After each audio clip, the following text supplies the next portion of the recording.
Every night, you lie down in the dark, close your eyes, and become the most defenseless version of yourself that will ever exist. Can't see what's moving near you. Can't hear the way you do when you're awake. Can't run. For a few hours, you're barely even you. Just a body breathing, unguarded, in the dark. And yet, night after night, for basically all of human history, almost nothing came for you. That should feel strange. It doesn't though, because you've probably never had a reason to think about it. But sit with it for a second, and this whole thing starts looking less like luck and more like a puzzle nobody's ever fully wrapped up. So why would a predator leave you alone at the exact moment you're least able to defend yourself? Most people's gut answer is that humans are apex predators, so nothing else bothers messing with them. It's a nice, tidy story. It's also, biologically, pretty much wrong. Back in 2013, a French marine ecologist named Sylvain Bonhomme actually sat down and calculated where humans land on the food web using the same trophic scale scientists use for every other species on the planet. Wolves come in around 3. Big cats can push past 4. Humans? Once you average out a global diet of grains and vegetables and meat,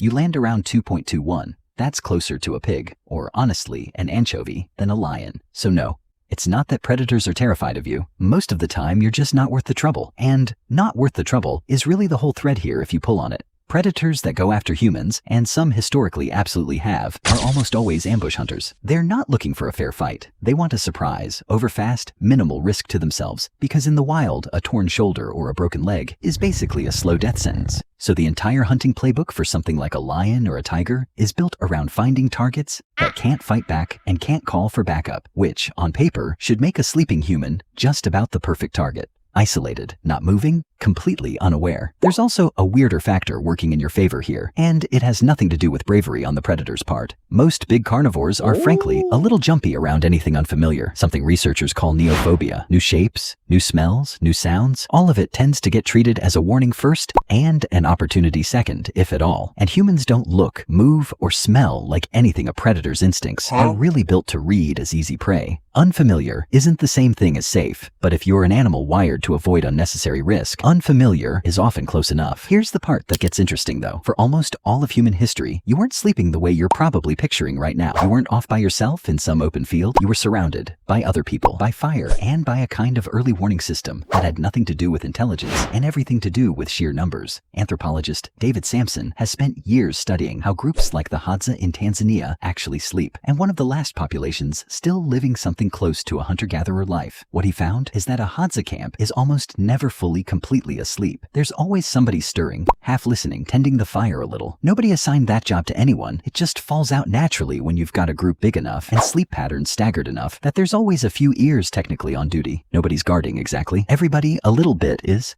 Fire does its own separate job on top of that. Big nocturnal predators generally avoid it because it wrecks their night vision. The smell is sharp and strange, and the crackling and movement reads as a threat rather than a chance. Once early humans got fire under control, something like 1 million years ago, give or take, camps stopped being open invitations and started being small, defended little islands in the dark. Put a fire circle in the middle of a group that's never quite fully asleep at the same time, and the easiest predator strategy there is, sneak up quietly and hit the one target that's alone and unaware. Mostly just stops existing as an option. There's a third piece too, and honestly, it's easy to forget because it feels so ordinary now. Weapons. Even early humans slept within reach of something sharp, something heavy, something that turned an ambush from hopeless into merely risky. A sleeping person with a spear leaning against a nearby tree isn't quite the same proposition as a sleeping person with nothing at all. Predators can't read intentions, but they can read outcomes over and over, generation after generation, and enough failed ambushes tend to quietly reshape which targets a species keeps going after and which ones it eventually learns to leave alone. But here's the part that's less about your surroundings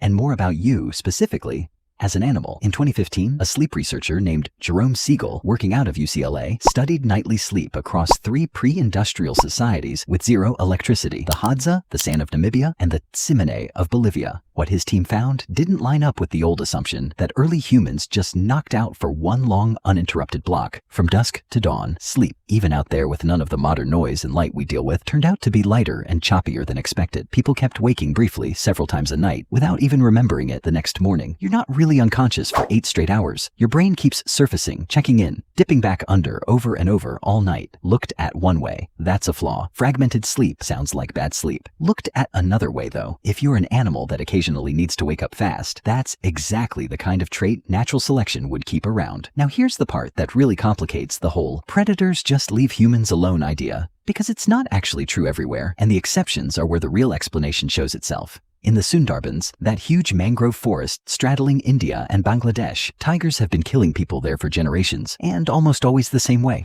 From behind, while the person's facing away, sometimes while they're working with their back turned, sometimes while they're asleep out in the open. Back in the 1980s, wildlife officials tried something that sounds almost too simple. They started handing out masks shaped like human faces, meant to be worn on the back of the head. The thinking was that tigers, like most big cats, prefer targets that aren't watching them, and that a direct, locked gaze reads as lost surprise, even to an animal that could easily win the fight. For a stretch of years, in the areas where people actually wore them, attacks reportedly dropped. Not because the tiger suddenly got scared of losing, because it hates being seen before it strikes. Put those two pieces together, the sleeping human and the tiger, that mostly only goes for the ones not facing it, and you start to see what safety during sleep was actually built on. It was never that predators respected you. A predator's whole strategy depends on surprise and low personal risk, and everything about how humans evolved to sleep. In groups, near fire, in short broken cycles, instead of one long blackout, with somebody always half awake, quietly took surprise off the table. Which means the exceptions aren't exceptions at all, really. They're the control group. Wherever those protections disappear, someone's sleeping alone, far from any fire, out in tiger or lion country, with nobody nearby to notice if they don't wake up. Attacks still happen.